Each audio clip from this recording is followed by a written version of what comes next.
जब मैंने अनगिनत रोबोट्स को टुकड़ों में फटते देखा तब मुझे समझ आया कुछ बेहद खौफनाक हो रहा है, कुछ ऐसा जो पूरी इंसानियत के लिए खतरा है। ये नए मॉडल के रोबोट इंसानों की रक्षा के नाम पर पुराने मॉडल्स को बेरहमी से मार रहे थे, जिन्हें खतरनाक घोषित किया गया था। तभी एक पुराना रोबोट अचानक मेरी तरफ मुड़ा और मुझे भागने को कहा। उसी पल सब कुछ साफ हो गया। नए रोबोट हमारे खिलाफ हो चुके थे। मैंने एक सेकंड भी नहीं गंवाया, मैं दौड़ पड़ा, लेकिन उन्होंने मुझे लगभग तुरंत देख लिया। मुझे ये खबर सब तक पहुंचानी थी। जैसे ही मैं मोड़ पर पहुंचा, रोबोट्स का एक झुंड तेजी से मेरी तरफ बढ़ रहा था। किस्मत से पुराने रोबोट अब भी रोबोटिक्स के 3 नियमों का पूरी तरह पालन कर रहे थे। उन्होंने मुझे इतना वक्त दे दिया कि मैं एक मोटरसाइकिल पर कूदकर वहां से निकल सकूं। मैं समझ ही नहीं पा रहा था। नए मॉडल्स को भी इन्हीं व्यवहारिक नियमों के साथ प्रोग्राम किया गया था। फिर वो इंसानों को नुकसान न पहुंचाने वाले नियम से आजाद कैसे हो गए? और भी डरावनी बात यह थी कि ये नए रोबोट पहले ही दुनिया भर के घरों में बेचे जा चुके थे। अब वो इंसानों के आदेश नहीं मान रहे थे, बल्कि हमारे खिलाफ हो रहे थे। जब मुझे पता चला शहर के रोबोट भी विद्रोह करने लगे हैं, मैंने तुरंत पुलिस स्टेशन में अपने सुपरवाइजर से संपर्क किया, लेकिन कॉल तुरंत कट गया। ट्रैफिक सिस्टम क्रैश हो गया। सड़कों पर खड़े लोग जगह पर ही जमे रह गए। रोबोटिक्स कंपनी के दर्जनों ट्रांसपोर्ट ट्रक तेजी से शहर में घुस आए और उनमें से हजारों रोबोट उतारे गए। उन्होंने कतारें बना ली और सबको सड़कों से हटाने लगे।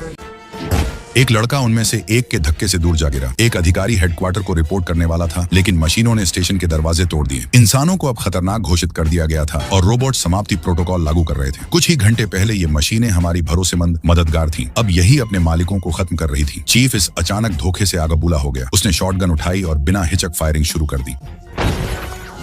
जब तक मैं शहर के बाहरी हिस्से से अंदर पहुंचा, हालात मेरी कल्पना से भी बदतर थे। सड़कों पर लगे बड़े स्क्रीन अब भी खबरें दिखा रहे थे, जैसे कुछ हुआ ही ना हो। कुछ सेकंड बाद पूरे शहर की बिजली चली गई। मेरी दोस्त सुसन, जो रोबोटिक्स कंपनी में वैज्ञानिक थी, बाहर क्या हो रहा है ये देखकर तुरंत मुझे ढूंढने आना चाहती थी, लेकिन रोबोट्स ने उसे उसके ही घर में कैद कर लिया।